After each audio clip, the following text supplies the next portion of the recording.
Well, hello, welcome to The Juggle is Real. I'm Andryanna, and I guess you hit play because you might want to start a podcast. And I'm so excited that you did because this is such a great conversation. Candace Dudley is on the show today to help you turn your podcast dreams into reality. We are going to be talking about what it takes, where to start, and how to create a sustainable, engaging show without the overwhelm. Now, my guest, Candace Dudley, is a podcast producer. She is a business manager and the host of the Better Brave podcast.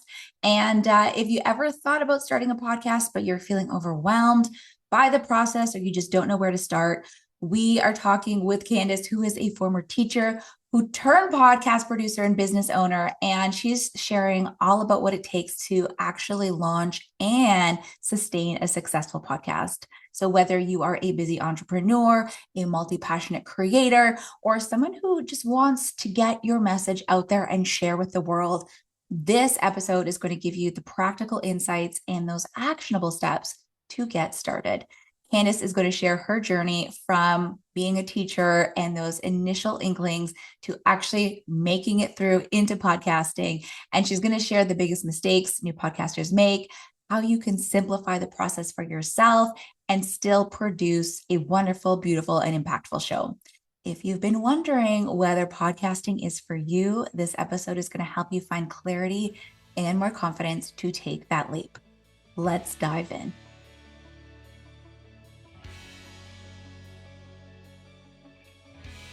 Hey, I'm Andryanna, and this is the Juggle is Real podcast. As I share my ongoing journey from experiencing burnout to leading a more mindful and intentional life with better balance, I hope you feel seen, that you realize your worth, lighten your load, and prioritize your own needs. As we hear from leading experts and well-known faces in the wellness, entrepreneurship, education, and motherhood space, I hope you gain insights, proven practices, and learn actionable tools to help you enjoy the juggle of work, family, and everything in between with a little less stress and a lot more ease, joy, and fun. Most of all, I hope you find what you need to simplify, streamline, and supercharge your own journey of better balance and self-love. Are you with me? Let's get started. Hey, Candace, welcome to The Juggle is Real. I'm so excited for our conversation. Hi, me too. I'm so glad to be here. We were just chatting a little bit, and I let you know that I often get asked about podcasting and how I started The Juggle is Real, and if I have any advice for people who are aspiring to start a podcast themselves. And I'm always very positive about starting a podcast, but I'm definitely not the right person to speak to because when I started The Juggle is Real, it was like in a closet in my bedroom with wired, headphones that were like old. So I found in a drawer somewhere. It was messy. It was, just not what I would suggest to someone. So this conversation, I think, is going to clear up a lot of misconceptions and maybe lead us into how we can do this with more ease. But before we get into all of that, I would love to know a little bit more about you because your mom, you're from Minnesota, where the Mighty Ducks started with Coach Bombay, which is like a Canadian favorite. But anyway, you started out as a teacher, and I would love to know how you transitioned from that to being this multi-passionate entrepreneur and then getting into podcasting, both yourself as a podcast host, as well as supporting others with their podcast. Tell me how this journey has been for you. Sure. Yes, you're right. I was a teacher for 13 years. I was one of those people that I knew right away in life early I was going to be a teacher. That was it for me. My husband's also a teacher, so we taught in the same building. And then I had my three kids kind of back to back to back. And that first one was my first inkling of I don't know if this is right for me. I kind of would push that away because I'm like, these are very strange thoughts for me, very new. I really wasn't something I ever thought I would leave. I didn't hate going to work. I love my teammates. But I noticed that when I would get home, I was really tired. And I noticed that a habit I had was kind of crashing, taking naps, and then you have your own babies, and that doesn't really work to go home and do that. And so that's when I started dabbling in some things. And my first bug of entrepreneurship was in network marketing, which I'm not affiliated with anymore. But I do think some of those things are just put in your path to learn things, and it really stretched my comfort zone. It kind of helped me postpartum. It was a wellness community. And so I started running accountability groups and coaching. That was way out of any realm that I thought I would ever do. I was someone that was shy, and I felt like I had a really boring life, and all of those things we tell ourselves, like, who am I and why would anyone want to follow me? But that went really well, and I thought that that was going to be how I was going to exit teaching. But it never quite worked out that way. It never quite, matched my income or things like that with teaching. And so then the pandemic hit, and I've now been thinking about leaving the classroom for about 3 years now. I had my Mhm. third baby, and it was to the point where I was either going to get to spend a year or two home with her, or that was going to be gone and she was going to be in school full time. And so that was really the initial decision, was kind of a year leave from school, which they granted, which was awesome. And it was for my family to just kind of slow down. I was feeling burnt out. We were feeling like time was passing so fast, and we wanted to just slow down and not feel like we were rushing, and get some time back that I felt like I didn't quite get with that third kid that sometimes happens. And so it started as like a gift for the family or for me. And I was in that year thinking, yeah, but I don't think I want to go back. So it was like trying to figure out what I'm gonna do. The network marketing piece was kind of fizzling out. I knew that was falling out of alignment. In the meantime, though, while I was still teaching, I did start my podcast. So that's almost 4 years old now. That's the thing that kind of stayed there. So, so if you really were curious about the whole journey, it's pretty much laid out and documented in my podcast. There were so many pivots in there. There was a time where, there was like a homesteading phase. I'm like, oh, I love this. Then it was, oh, I'm gonna flip furniture. There was so many pivots, and having to learn more about myself and who I was, but all the while I was still showing up on my podcast and helping the moms in my wellness group and all those things. And that's where that podcast had started. It's really vamped into entrepreneurship though, and that's where my heart really lies now, being 3 years out of the classroom. But I say it just was like a series of nudges that I just chose to follow. I honestly didn't know a lot of times why. I couldn't see the whole picture, but I got a life coaching certification. I got a mindfulness and meditation coaching certification. And without really knowing what these doors were opening or like where the path was leading, but I just knew that I had to just keep taking a step forward one at a time, following my gut, because eventually it would get clearer and clearer. And that's where I feel like I'm at now.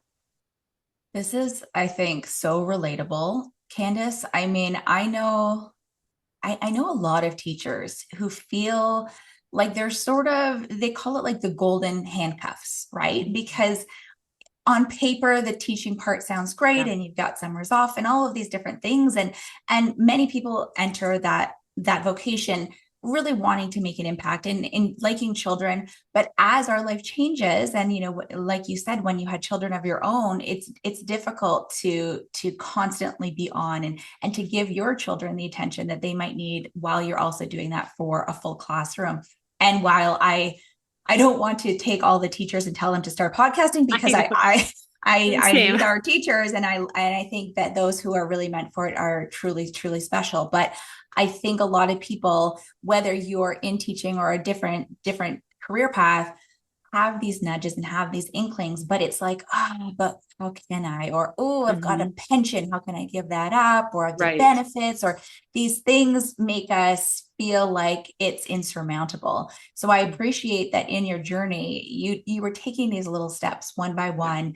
And then it kind of just led you to where you are. Yeah. So the Better Brave podcast, you now have over 160, 170 episodes. You're well on your way. Yeah. Um, any like major takeaways, or what was that initial inspiration that was like, okay, I'm actually going to do this and I'm going to get started.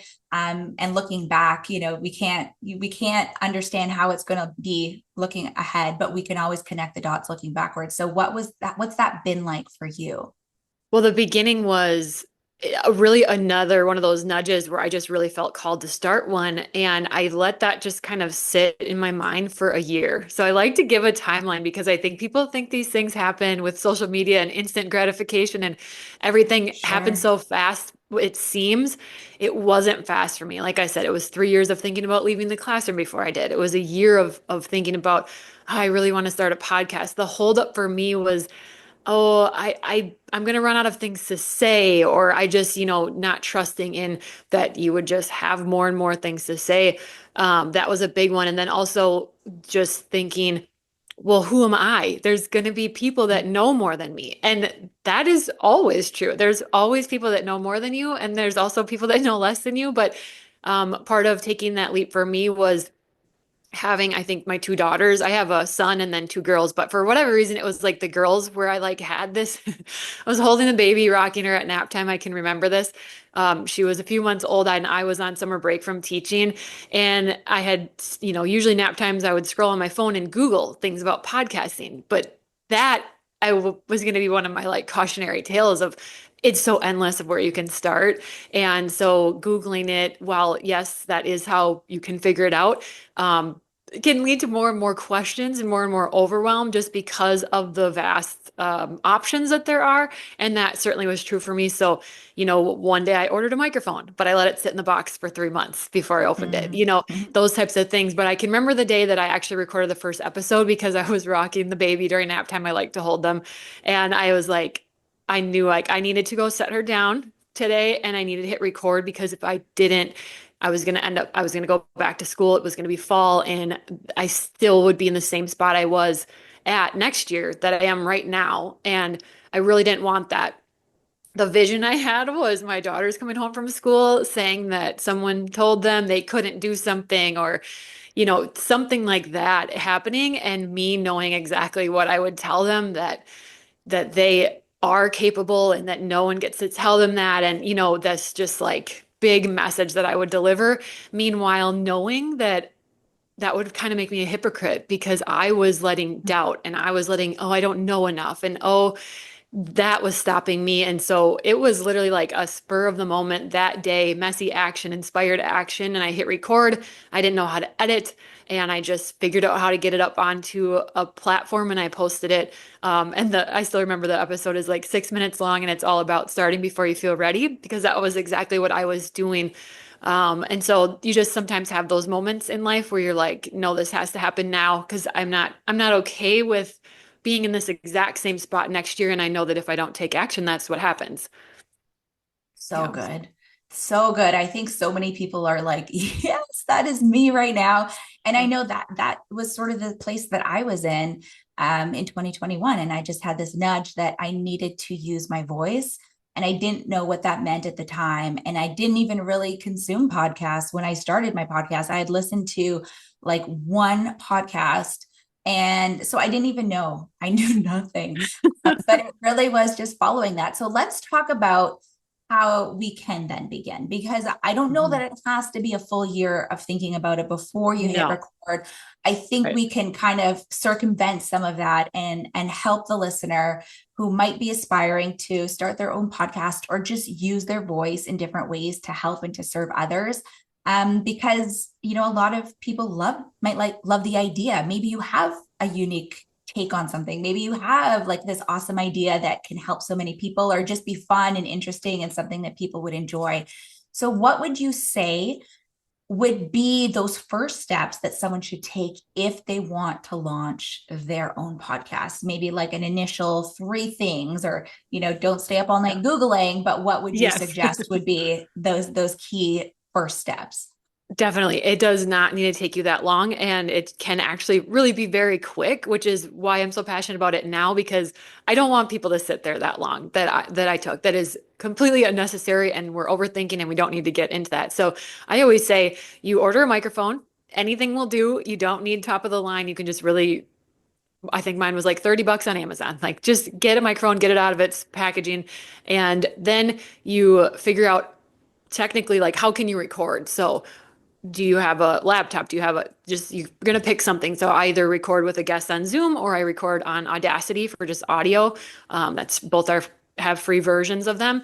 So you can really do this with like minimal expenses too, especially to see if you like it and to see if it's something that you want to continue on doing. But figure out how you're going to record. Don't let all of the things that you could do stop you. So you could edit, you could add music to your intro. There's all these things you could do, but I like to say, stay on a need to know basis in the beginning. You don't need to know how to do that to technically get an episode out. Right. So, and then the third thing I would say is then you just need to figure out what platform you're going to host it on. So that could be a quick Google search of like podcasting, podcast host platforms. I use Buzzsprout. Some people like other ones, Riverside or Spotify, but Buzzsprout lets you do audio and then it shoves it out to all of the major players, like Apple Podcast, Spotify, and things like that. So it's pretty handy. And that's like $12 a month. So again, very minimal cost to start and check things out.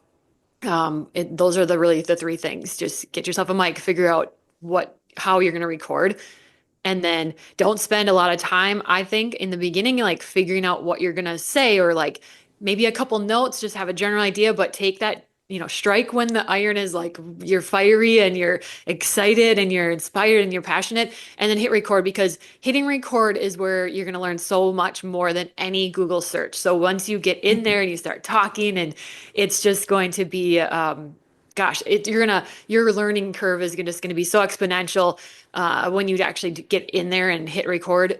It's completely a different thing than when you're just sitting searching, not really understanding the terms that they're using and stuff like that. And then just let yourself be a beginner. You listen to big podcasts with big, huge producers and people helping them, and you listen to someone who's 100 episodes in or more than that, and you want to walk into the arena and be like right where they are. That's just not, that doesn't work like that. We all start somewhere. We all start at zero, so just be okay with that. And the people that love you and are going to really like your take and your story and relate to you, they're going to love to see that journey unfold. They're going to love those first unedited episodes. They're going to appreciate that you bring them along for that ride. So just, don't worry about being perfect. That's not how people connect with you anyways. It's through those imperfections that they really will relate to you. Such great advice. And it's just making me think back to, and I'm like laughing to myself. My first, I think, 3 episodes were like written out short stories that I read verbatim. And, if you go back, they're still there. It's my kids Yeah. would call it cringe. But I mean, they're there and it's just proof that you did it. And so I think absolutely the progress over perfection motto. And to this day, I mean, I personally, the podcast that I listen to now, I mean, of course I listen to bigger podcasts that are produced and, on, have huge audiences. But the best parts are like when they're just screwing around or they're making Yes. mistakes or they're, like, I think we all want to hear from real people who are having real experiences. And when it's too polished and too perfect, I mean, it's just not relatable and it's Right. sometimes not as helpful as it can be. So I think, what you're saying is just incredible because it supports that just get in the game. Right. Yes. You don't have to be the Michael Jordan of Yes. podcasting the first time you do it, but just get yourself in there, take that shot and get started. So you've outlined some initial steps. What would you say are some maybe misconceptions that people have about podcasting, or from your experience with yourself or helping so many, what are some of those biggest mistakes that new podcasters make? Maybe how can we avoid those things? Yeah, one is we we want to jump in and have guests on because that then you think that's going to increase my audience then because the guest is going to share it and things like that. And guests are amazing. There are huge benefits to that, to do what we're doing here today and swapping guests and really having that audience take a look. But you also want to be aware that if you only interview guests, now if your podcast is going to be just like you interview guests and that's the theme and that's what you do, that's a different story. But a lot of people are starting a podcast because they are running a business, or they're have a coaching business, a service-based or digital products, things like that, that eventually they want to, hopefully the people that need those things will then buy those things or sign up for those things. So with that in mind, you want to make sure you're not having too many guest episodes. So it's like a 2/3 solo episodes to 1/3 guest episodes, because Hmm. otherwise you can be seen as someone who is really great at interviewing, but they don't necessarily think of you as like the expert in that field that can help them. So this is Right. something that I was guilty of for sure, probably in like year two when I really started taking guests on. It's so fun. It's like one of my favorite things is to chat with someone and get to know them and share their whole story. And it's like, oh, it just lights a fire in me, and it makes my whole day great when I get to interview someone. But I was getting comments from people like, "Oh, you're so good at interviewing. You're so good at, and so then you don't that's not going to help you if you're doing this for a business standpoint, if that makes sense. So just kind of keep that in mind of, have your on the solo episodes and, yes, have those guests on and be really intentional with that. But um, that piece. And then I think the other thing too is thinking that you're going to just publish that episode and that like people will come. You like the Field of Dreams movie with Kevin Costner was like, if you Right. build it, they will come. And that's not really the case. So things that you can do to help that is one, when you do publish an episode, share it everywhere. Share it on your social media. Share it if you have an email list, and push it out there and let those people know, right? They're your people, especially if you have people on an email list of any size. They signed up to be there. They are like your super fans. They are subscribing. So let them know about those new episodes and tell people about that. Um, and then to use your different words, let's say SEO, search engine optimization, like words that someone would search for your service. Like someone that needs me, they're going to use words like podcast setup, podcast guesting, podcaster. So you want to incorporate those words into the title of your episodes, into your show notes, because if someone did go to Spotify and they were searching, podcasting help or something, like whatever you're doing, then there would be a chance that they might find you organically too. So you can kind of think about that when you're naming your show and titling your episodes and stuff like that. That's going to help get some eyes on there as well. This is good stuff. Yeah, this is all really good stuff. And I think what you're saying too, I mean, it makes a lot of sense because oftentimes we can really get in our own head. We think it has to have some fancy, cool name that's really out there. And Yes. oftentimes the most simple, straightforward, it lets people know exactly what they can expect from you, from the Yes. episodes. And really positioning yourself as a thought leader in your Mhm. industry within whatever niche that is and whatever topics you're going to be discussing. Yeah. I think that's really important as well. So, one thing that I do want to touch upon is the consistency aspect, because I don't know the stats off the top of my head, but I think it's something like 95% of podcasts don't make it past 7 episodes or something like Yes. that. And then It it's, is something yeah, huge like and that. then like most podcasts, only, maybe 7% make it past 50 episodes. It gets smaller and smaller the more consistent you are. But of Mhm. course, when someone is starting, they want to make sure that it's sustainable. They do want to get to 100 episodes, or they do want to make it part of their routine to support them with their careers and their lives. So, what tips do you have for busy people, entrepreneurs, those who want to start a podcast to make it Mhm. sustainable and consistent? Any suggestions? Definitely. Consistency is huge. I think that is a way to really get your audience to know, like, and trust you. You're not going to hire someone who says they're going to show up every Tuesday, but then they don't. That's not Right. someone necessarily that you want to hire, because you need their help, and you're not going to, right. So that makes sense. So consistency is huge. With that being said, though, make it fit you. You can communicate this to your audience. If you're a every other week episode, that's fine. You can be a once a month. You can be whatever, but the more you can get probably close to that once a week, then you get to be in people's routines. Like every Tuesday morning, someone knows you're going to release an episode, whichever one mine come out. It's potential that they're having their morning coffee and they're listening to you on Tuesday morning. So, you want to tap into people's like habitual nature too, and be part of those routines, and that consistency will help. But again, you want to do what's manageable for you, because otherwise you're going to end up burnt out. You're going to end up not even liking it. And like you said, the numbers are crazy. It's like, yeah, over 90% of podcasts are like done and over with before anyone gets to episode 10. So keep showing up, and you pass that, and that's just going to bring you success because of your consistency and you're willing to put in the work. The other thing you can do is in the beginning, especially like before you really launch, maybe you get 3, 4 episodes recorded and ready, because you can always schedule them on those hosting platforms that I was mentioning. So they can just be ready to go, completely done and ready. And now that gives you a month buffer. So like if you didn't get to record for a week, now you have wiggle room. So you can plan ahead like that. The other thing I've seen people do is call their show, say that their show has seasons, instead of just going, every single week. So I've seen this work for people who maybe are still working their 9 to 5 job, and this podcast is more of like a side hustle.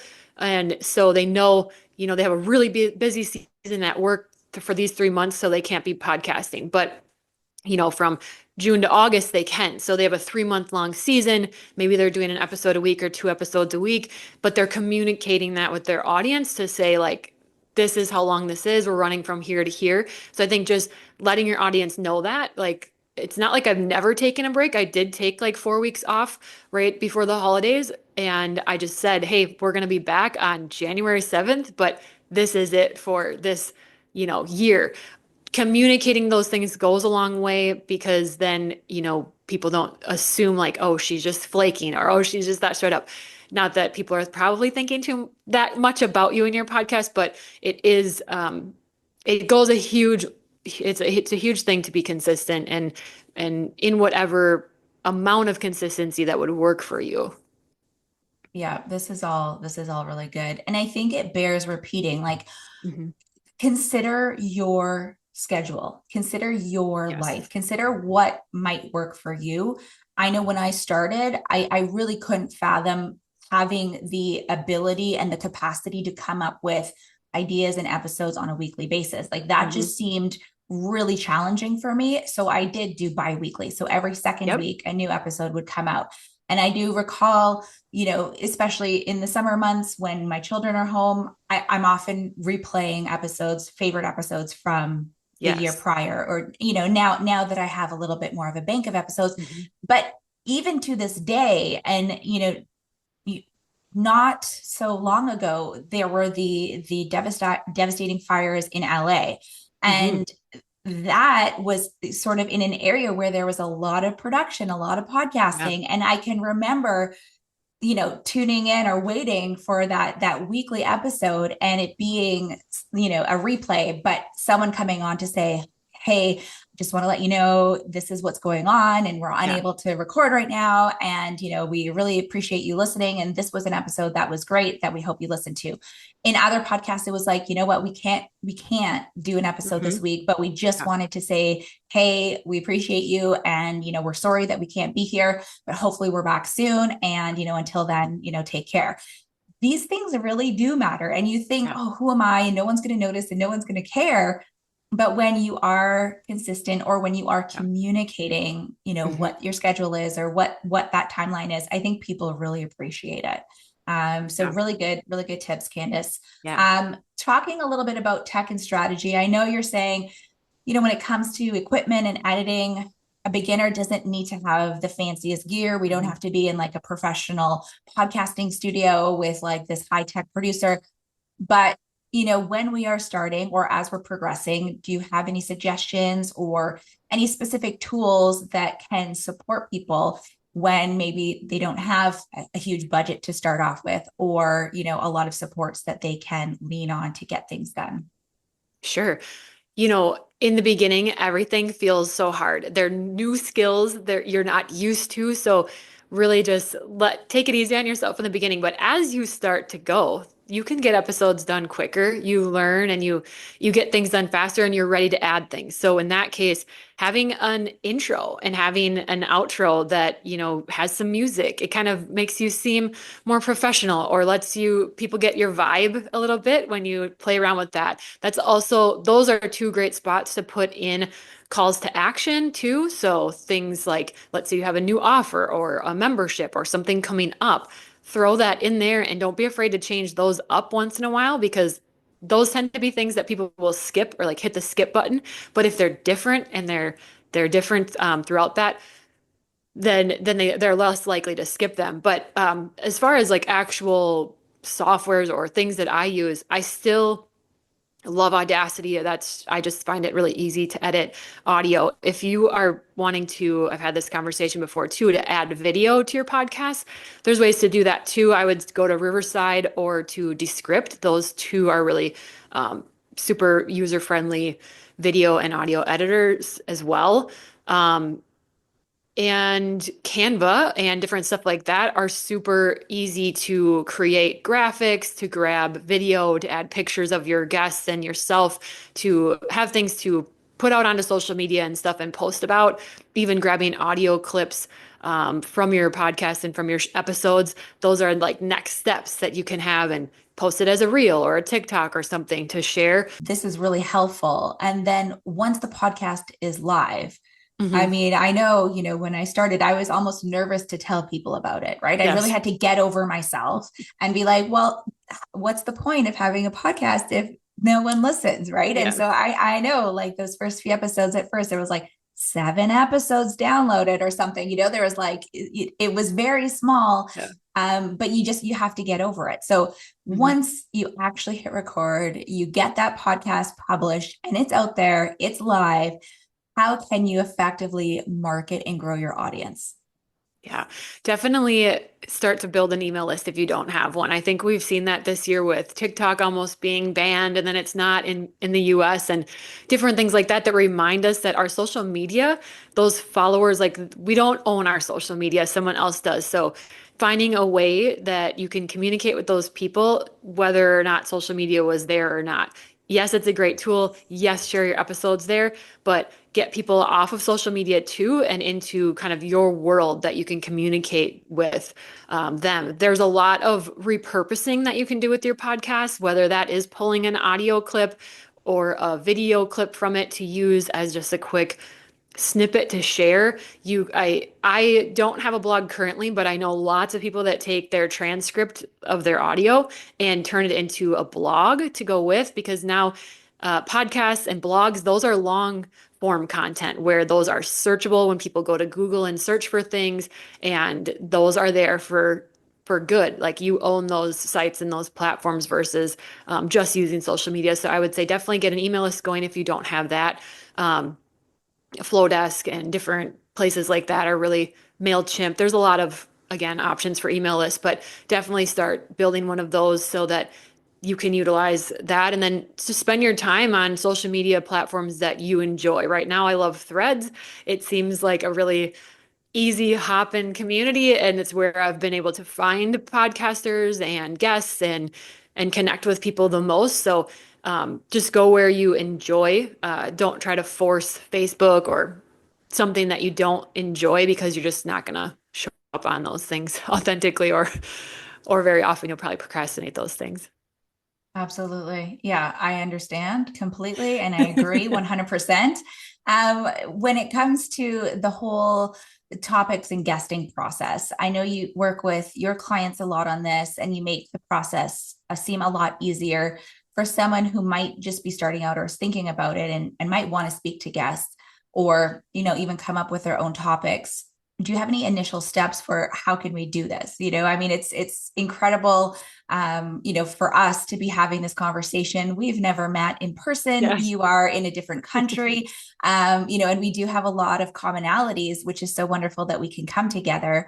But if it weren't for these podcast platforms, we would never connect. So do Right. you have any suggestions for how people can go about expanding their networks Mhm. or finding the people who might be good options or good topics for their podcast?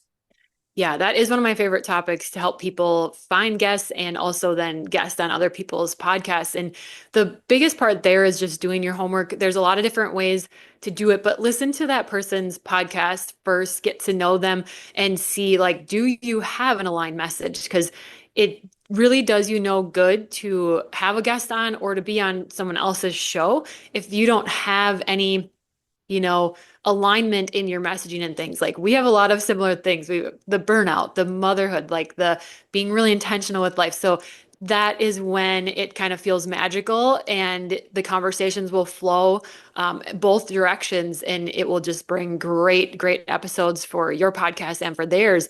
So just not forcing and not saying yes to everything, but just really spending the time to listen and check these people out before you just say yes or before you would potentially pitch yourself to be on their show. It's really easy to spot like a copy paste and tell if someone's actually listened to your show or not. And so there's that. But otherwise, getting yourself out there, there's just a lot of ways to do that. It's kind of like ripping the band-aid off and just doing it. You can post on threads or social media and say, I am looking for guests. And with this, I would say get really specific. I'm looking for guests to talk about podcast guesting for mothers, that want to start a podcast or, it doesn't maybe need that specific, but just the more specific you can be, then you're going to find the person that's like, I am that exact thing. And I want to talk with you. So, when you just say like, I'm looking for guests, you might get anyone and everyone under the sun, and that's going to be hard to kind of weed through. So putting yourself out there, don't be afraid to be seen. And, also shooting your shot. The worst thing that can happen is someone says no. So if you have like a dream list of people, maybe you have someone on social media, you just love them, you've followed them for years, message them. I've done that and I've been ghosted and I've Me been told, too. no, it's not going to work out, but I've also been told yes. Hmm. So that is really fun too. So kind of just get out of your own way. With this whole podcasting thing in general, I mean, in entrepreneurship in life, start with your mindset. You have to be doing things to be working on your mindset because you are going to have those days where you're like, I don't know enough. Who am I? Or like, I can't ask so and so to be on my podcast, or I can't pitch myself to be on that podcast. Who am I? I'm not in that category. When the reality is like there is really no actual like bar that you need to hit to be that. Like if you produce a podcast episode, you are now a podcaster. If you write something, you're Yeah. a writer. Like we create these expectations in our head. I know I do. I'm very guilty of this of like, no, I have to like reach this or something before I get to be that. And really, we can just be that. So, kind of get out of your own way and don't be afraid to be seen and just put it out there and just say that you're looking for guests or that you want to be a guest. Love it. Yeah, it's Yeah. so true. It's so true. And I really appreciate you saying it because, you can really tell, like, when someone's being authentic and genuine and being like, like, this is what I'm doing. Would you like to be a part of it? Or here's what I have. And can I be a part of what you're doing? And I think Yeah. it's really, really flattering. I love receiving emails. And I think, I have the privilege to now have an inbox that's filled with requests for people who Yeah. would love to be on The Juggle is Real. And I just think that that's so wonderful. And I can definitely spot the ones that, have been automatically generated or copy and Yeah. pasted. Sometimes it's has the wrong name. It's my name. Yes. And so, you can filter through those, but, more often than not, I'm like, wow, I'm like, this is so great. And I think you have such an important thing that you can share with the listener. And so it is beautiful once you get started. So biggest thing is to just get started, right? Yeah. Once you do, it's Um, almost like a bunch of ripple effects. And mhm. someone's like, I've had it where like a host is like, oh, you should also talk to my friend who is such and such, or where you end up, collaborating in the future or things like that. It's just getting that momentum going. And then it does really pick up and it just kind of seems like everything leaves you breadcrumbs and it just kind of opens a new world. Yeah, I agree Yeah. 100%. Candace, where can the listener connect with you to learn more about your work or to get support if they want to actually get started, get in the game, and get their podcast out there? Sure. I'm on Instagram at Candace Dudley, as well as my website is CandaceDudley.com. And then my podcast, Better Brave. So I'm all over those places and threads, which is the same as my Instagram at Candace Dudley. So just my name and you'll find me. And yeah, I have lots of different resources for you to get you started. Definitely go check out the free podcast setup guide. It's all the steps that I went from zero to getting that first episode out into the world that I put in there for you, and that's free, and you can just download that. We can put those links in the show notes. Absolutely. We will grab those. We'll pop them in there for you.